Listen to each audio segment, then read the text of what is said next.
Okay. तो actually ऐसा है कि अभी आपने देखा कि ये जो हमने फंक्शन बनाए, जैसे पार्सेंट लिखा है, ये प्रॉम्प्ट लिखा है ना, ये फंक्शन मैंने नहीं बनाए, ये पहले से बने पड़े हैं। जैसे राइट फंक्शन ही पहले से बना पड़ा है। क्या मैंने आपको वो बताई थी जो कैमल केसिंग है? नहीं सही ना? देखो, आप कोई भी फंक्शन अगर पहले से बना पड़ा होगा जावास्क्रिप्ट के अंदर, तो आप उसे कैसे पहचानेंगे कि ये फंक्शन है? वैसे तो चलो, जिसके आगे ब्रैकेट लगी होती है वो फंक्शन ही होता है। फंक्शन होगा और भी बहुत सारी चीज़ें होती हैं, बट अभी we are dealing with the functions.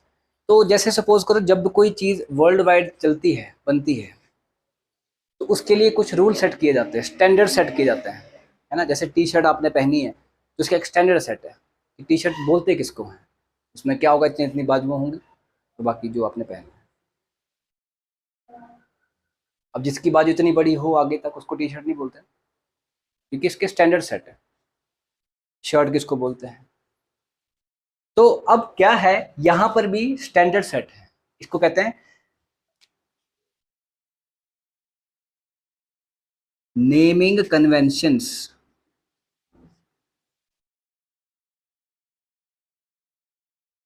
क्या कहते हैं इसको? Naming conventions.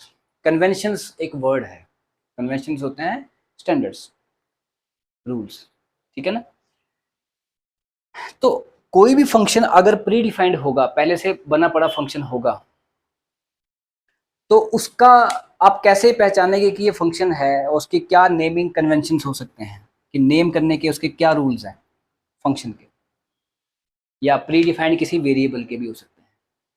वो क्या है बेसिकली, उसके जो रूल्स हैं वो हैं, कोई भी फंक्शन अगर आप देखेंगे, जैसे सपोज करो हमने न्यूअस धर्मशाला का एक हमने बनाना है, तो हम क्या करेंगे, न्यूअस, इसका एन जो होगा वो स्मॉल होगा, गेटिंग? इसका जो एन है वो स्मॉल है, और धर्मशाला का जो डी है वो कैपिटल है। ये है, एन छोटा है, डी बड़ा है, ठीक है? एन छोटा है और डी बड़ा है। तो न्यूअस धर्मशाला जो है बेसिकली, अब कोई भी आगे आने वाला जो वर्ड इसके साथ जुड़ता जाएगा, उसके फर्स्ट वर्ड का फर्स्ट लेटर जो होगा वो कैपिटल होगा, पर जो इसका फर्स्ट वर्ड है उसके फर्स्ट, जो मतलब फर्स्ट वर्ड जो है उसके जो फर्स्ट लेटर है, उसका जो लेटर है वो स्मॉल होगा। आगे आने वाले वर्ड का जो भी फर्स्ट लेटर होगा वो कैपिटल होगा। कुछ भी लिख लो, जैसे सपोज ये तो मैं चलो एग्जाम्पल लिया है ना, आप कुछ भी लिख लो, जैसे आप लिखना है, मान लो माई नेम इज, तो एम छोटा होगा, एन बड़ा होगा और आई बड़ा होगा, ऐसे। ये इस नाम का फंक्शन है, एग्जाम्पल दे रहा हूँ। तो कोई भी इसी में नहीं, पूरी की पूरी प्रोग्रामिंग लैंग्वेजेस में यही जो स्टैंडर्ड्स हैं ये चलते हैं, कन्वेंशंस यही चलते हैं, गेटिंग? आप किसी को भी देख लेना। हाँ, अगर मान लो किसी फंक्शन का नाम ही माई है, तो वो तो इतना ही होगा ना बस। आप किसी को भी देख लो, जैसे प्रॉम्प्ट है और एक पार्सेंट है, तो क्या लिखा है यहाँ पे, पार्स इंट, पी क्या है यहाँ पर, छोटा, आई बड़ा है ना, प्रॉम्प्ट का है ही, प्रॉम्प्ट एक ही नाम है तो उसका पी छोटा ही है। ये है कन्वेंशन, याद रखना हमेशा, ठीक है ना? These are your naming conventions. अब चलते हैं आगे। आगे है कि अगर सपोज करो हमने यूजर को कहा इनपुट लेनी है हमने, और इनपुट लेने के टाइम पर हम चाहते हैं कि जो यूजर इनपुट करे, अगर वो नंबर एंटर करे 18 से ज़्यादा, 18 से ज़्यादा, तो लिखा है उसको मैसेज यू आर एडल्ट, और अगर 18 से कम एंटर करे तो लिखा है यू आर माइनर। फिलहाल इतना ही लिखना है, ज़्यादा नहीं, या अभी माइनर भी लिखा ना है, सिर्फ इतना चाहते हैं कि अगर उसने एंटर किया 18 से ज़्यादा तो लिखा है यू आर एडल्ट, और अगर एंटर किया 18 से कम तो कुछ भी नहीं आए, कुछ भी ना हो, गेटिंग? तो अब क्या है बेसिकली, यहां पर सबसे पहले हमको क्या लेंगे, एक फंक्शन लेंगे हम, कौन सा वाला, प्रॉम्प्ट, और पार्स इंट भी करेंगे उसको। क्या करेंगे, पार्स इंट, पार्स इंट करेंगे, और यहां पर क्या करेंगे हम, यहां पर एक और फंक्शन लेंगे अंदर, प्रॉम्प्ट। प्रॉम्प्ट लेते हैं इनपुट, या लिखेंगे एंटर योर एज, ये कर देंगे, will do enter your as.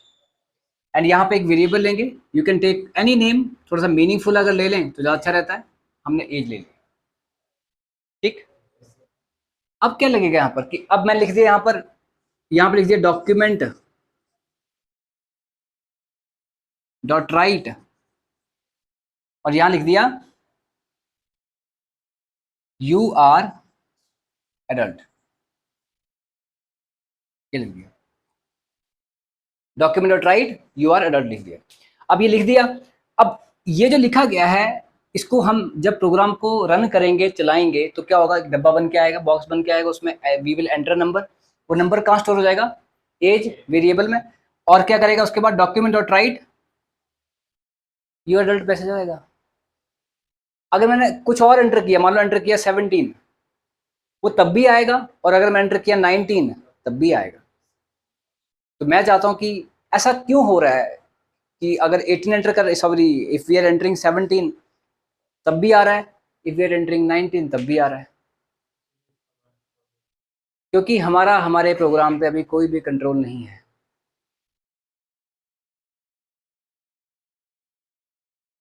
आप जब बाइक चलाते हो तो हेलमेट डालते हो, क्यों? अगर नहीं डालोगे तो है नहीं, हाँ, और जिनको नहीं लगता उनका चालान कटेगा, वही है ना।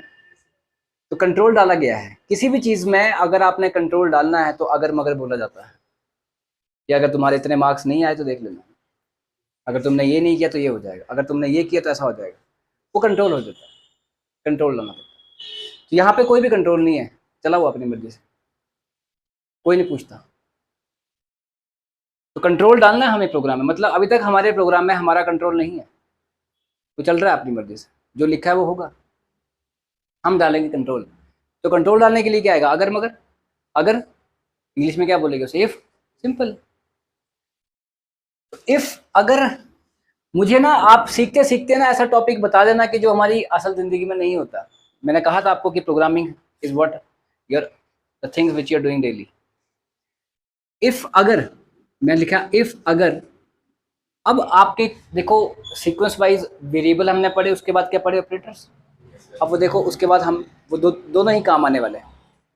क्या लिखा मैंने, if age is greater than और इक्वल टू 18, ब्रैकेट शुरू किया से जो कर्ली ब्रेसेस और ऐसे बंद कर दिया, और उसके नीचे कुछ नहीं लिखा, ठीक है, ये ऐसे करके।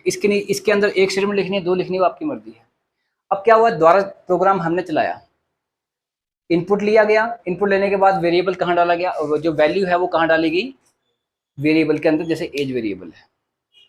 मान लो आपने डाला 19, तो क्या हुआ, इफ अगर एज में क्या पड़ा है, 19, 19 इज ग्रेटर देन 18, ट्रू है, तो अंदर आएगा, अंदर मतलब इस ब्लॉक के अंदर आएगा, और क्या लिखा है, जो लिखा होगा वो तो होगा। इसको लिखोगा डांस का तो डांस करेगा, रो तो रो, हंस तो हंस, अंदर जो लिखा होगा वो होके रहेगा। डांस का मतलब कि आज आपने डॉक्यूमेंट डॉट राइट लिखा है, कल को कुछ भी हो सकता है, जरूरी नहीं कि यही लिखना है हमेशा डॉक्यूमेंट डॉट राइट, ये तो हम एग्जाम्पल लेके चल रहे हैं, गेटिंग। तो अब यहाँ पे लिखा, अब इसके अंदर जो है वो चलेगा। अगर मैं एंटर किया 17 तो अंदर आएगा ही नहीं, क्योंकि कंडीशन फॉल्स है। जब फॉल्स हो जाएगा तो सीधा कहाँ जाएगा, यहाँ पर, यहाँ पहुंच जाएगा सीधा, ठीक है। तो देखो हर चीज का एक तरीका होता है लिखने का, तरीका मतलब सिंटेक्स, फॉर्मूला, ये तो लिखा है तो इंप्लीमेंटेड है, फॉर्मूला क्या है। तो now will do what, syntax of if statement. Syntax of if statement, if statement का सिंटेक्स क्या है,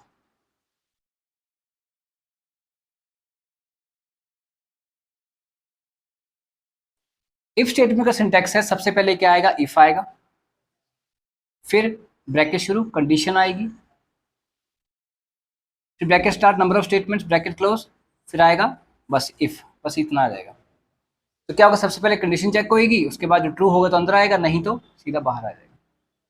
हाँ, ट्रू होने के बाद अंदर आएगा, फिर बाहर ही आएगा, ऐसा नहीं कि वहीं रुक जाएगा, बाकी के स्टेटमेंट्स चलाएगा। अगर कुछ और लिखा होगा ना अपने प्रोग्राम में वो चलेगा। अगर मान लो फॉल्स हो गया ना, अगर ये कंडीशन होगी फॉल्स, तो इट डज नॉट मीन कि जो लिखा था अपने प्रोग्राम वो पूरा रुक गया, नहीं, बस इसके अंदर नहीं किया, बाकी प्रोग्राम सिंपल वे में चलाएगा उसको। पर अगर नहीं आ रहा समझ कार्तिक, ओके, सिंपल वे में चलाएगा चलाएगा। और अगर इसके अंदर नहीं आया, देखो सबसे पहले हमने इनपुट लिया है ना, उसके जो लिखा गया वो उसके उस पे हमने चलना है। क्या लिखा है भाई, इफ अगर age greater than equal to 18 है, लिखा गया है, तो उसी पे जाओ ना। हमने कोई नंबर एंटर किया, मान लो 18 एंटर किया, 19 एंटर किया, मान लो एंटर किया 19, तो 19 एंटर किया, वो कहाँ स्टोर हो गया, इस एज वेरिएबल में। फिर क्या लिखा है यहाँ पे, इफ अगर age is greater than equal to 18, age में क्या पड़ा है 19, तो 19 इज ग्रेटर देन 18, क्या ये ट्रू है, पक्का सही है, सही है, तो फिर अंदर आएगा। अंदर क्या लिखा है, document dot write you adult, चला। अब किसी ने एंटर किया 17, मान लो दोबारा चलाया प्रोग्राम, एज में क्या आ गया 17, इज 17 इज लेस देन, या जो भी है आपका, जो भी कंडीशन यहाँ पे लगाई है, ग्रेटर देन 18 है, 18 से बड़ा है, 17 नहीं है, तो इसके अंदर नहीं आएगा। वो कहाँ जाएगा, सीधा बाहर, तो नहीं आया। अब कल को अंदर जो भी लिखा होगा अपने वो होके रहेगा। अब आया समझ, हर चीज का एक सिंटैक्स होता है, तरीका होता है, फार्मूला होता है। इसका सिंटैक्स क्या है यहाँ पे इफ का जो लिखी है यहाँ पे, इसका सिंटैक्स है कि पहले इफ आएगा, फिर कंडीशन लिखी आएगी, और फिर अंदर ब्रैकेट स्टार्ट ब्रैकेट क्लोज, जो भी अंदर लिखना है वो लिखोगे। आज अंदर एक स्टेटमेंट लिखी गई है, यहाँ 10 भी हो सकती है, 15 भी हो सकती है, 20 हो सकती है, जितनी स्टेटमेंट्स आपने लिखनी है उतनी लिखी जा सकती है, ठीक है। तो ये है, यहाँ पे कंडीशन दी है age is greater than equal to 18, इसको लिखो फिर आगे चलते हैं।